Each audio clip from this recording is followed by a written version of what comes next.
Setelah dibuat penasaran dengan film layar lebar berjudul Tujuh Hati, Tujuh Cinta, Tujuh Wanita, kemarin film yang mengangkat kehidupan wanita di perkotaan ini akhirnya ditayangkan secara serentak di bioskop seluruh Indonesia. Masih bisa gugurin di bulan itu? Kenapa? Kalau aku hamil gimana?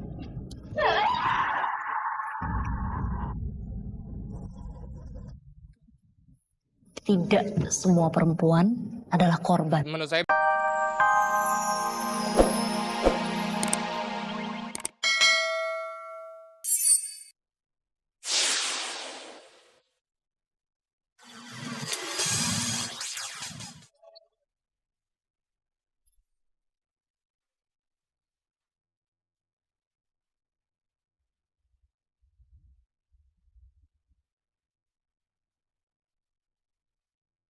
Keputusan Anang untuk membeli sebuah rumah baru di kawasan Cinere, Jakarta Selatan memang sudah menjadi bagian dari rencana Anang pasca menduda.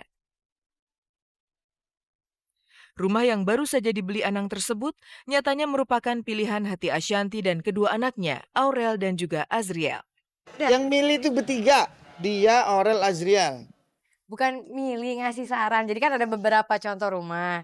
Terus bagus yang mana ya gitu. Terus aku kasih tahu yang itu dan ternyata Loli sama Jiel juga mikirnya sama gitu. Oh iya iya bagus yang itu gitu. Udah, aku sih ikut aja. Kan dibeli. Makanya aku bicaranya gini deh. Mudah-mudahan bulan depan kalau sudah beres aku pasti kasih tahu teman-teman deh. Pasti aku ajak teman-teman tahu. Separuh jiwaku. Ya, sejak berpisah dari Kade, kehidupan Anang bersama kedua anaknya itu memang harus berubah 180 derajat. Kenikmatan duniawi yang mereka dapatkan di istana lamanya bersama Kade dalam sekejap harus buyar. Anang pun dengan sekuat tenaga berusaha bangkit dan memberikan yang terbaik bagi putra-putrinya.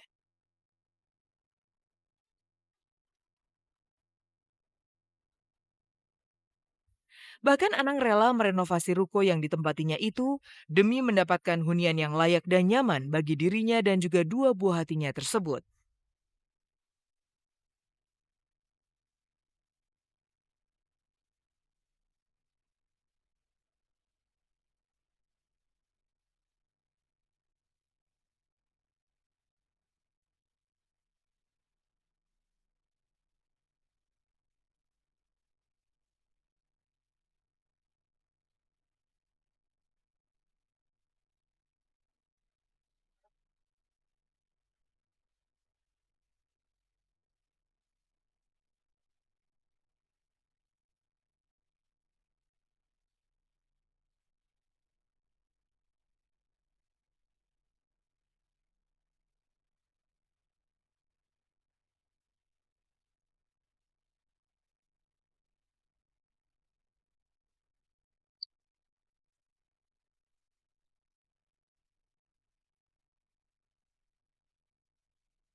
Orangnya kepingin di alam gitu sebetulnya, lebih yang terbuka, lebih sukanya.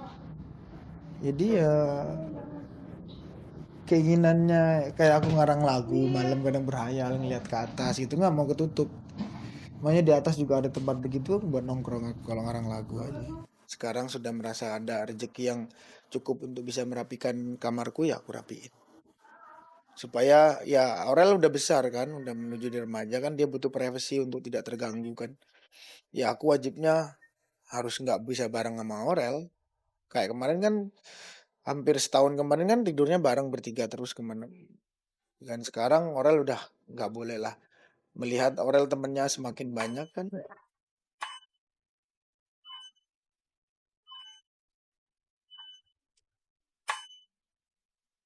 Dan kini, setelah karir dan kehidupannya mulai menanjak, wajar rasanya jika Anang mulai merencanakan untuk membangun rumah impian sebagai tempat tinggal barunya sebelum resmi melamar Ashanti sebagai istrinya kelak.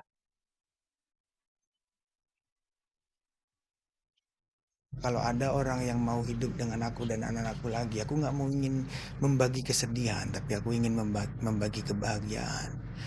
Karena nggak mau aku hidupku sedih terus. Aku kepingin bahagia. Dan aku ingin mencurahkan segalanya untuk orang yang aku cintai benar. Ya di luar anak-anakku pastinya ya. Ya seperti itu cita-citaku. Jadi ya kalau ngomong dasar ke sana ya rumahku belum ada.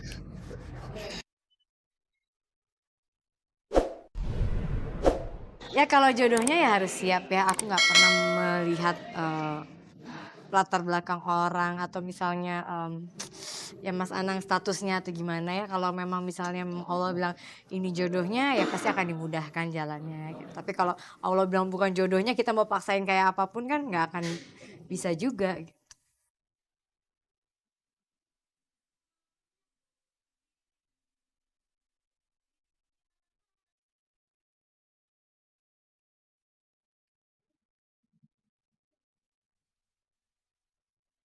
Lantas siapakah yang berhasil merebut penghargaan dalam ajang seputar Indonesia Award 2011 yang digelar beberapa waktu lalu?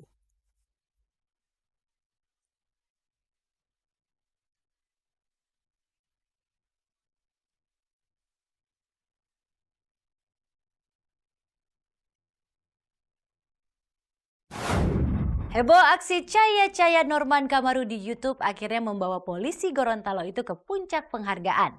Dalam ajang seputar Indonesia Awards 2011, Norman akhirnya terpilih sebagai Most Entertaining Newsmaker of the Year.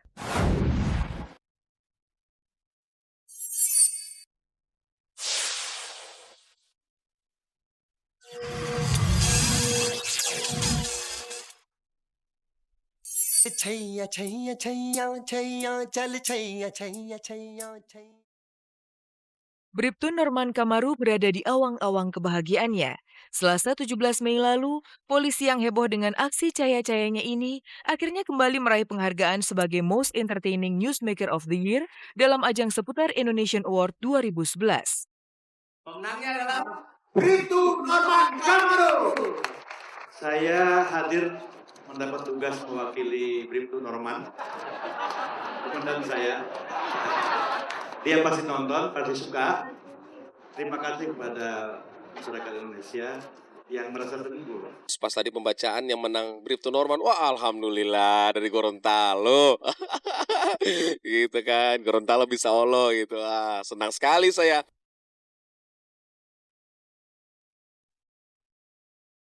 Setelah dibuat penasaran dengan film layar lebar berjudul 7 Hati, 7 Cinta, 7 Wanita, kemarin film yang mengangkat kehidupan wanita di perkotaan ini akhirnya ditayangkan secara serentak di bioskop seluruh Indonesia. Masih bisa guguran di bulan itu? Kenapa? Kalau aku hamil gimana?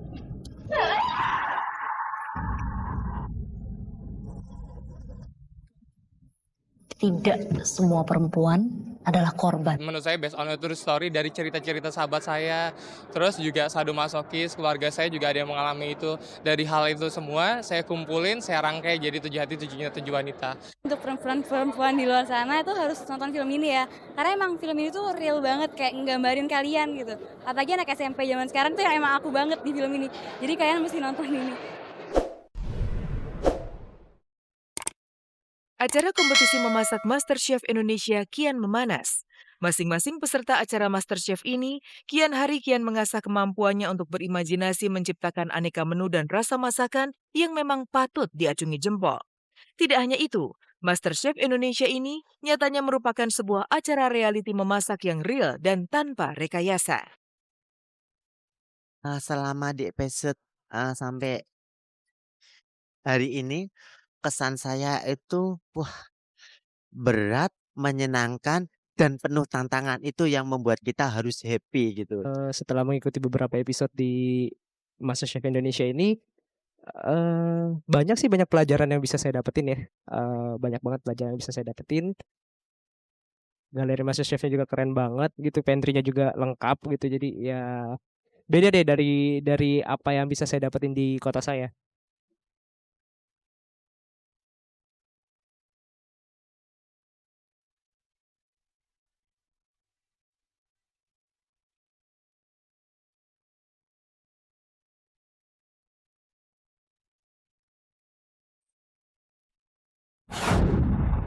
Pemirsa, sampai di sini kebersamaan kita. Simak terus kabar-kabari dan cek dan dicek selama 1 jam dari hari Senin sampai Sabtu pukul 3 sore tentunya hanya di RCTI Oke. Terima kasih dan sampai jumpa.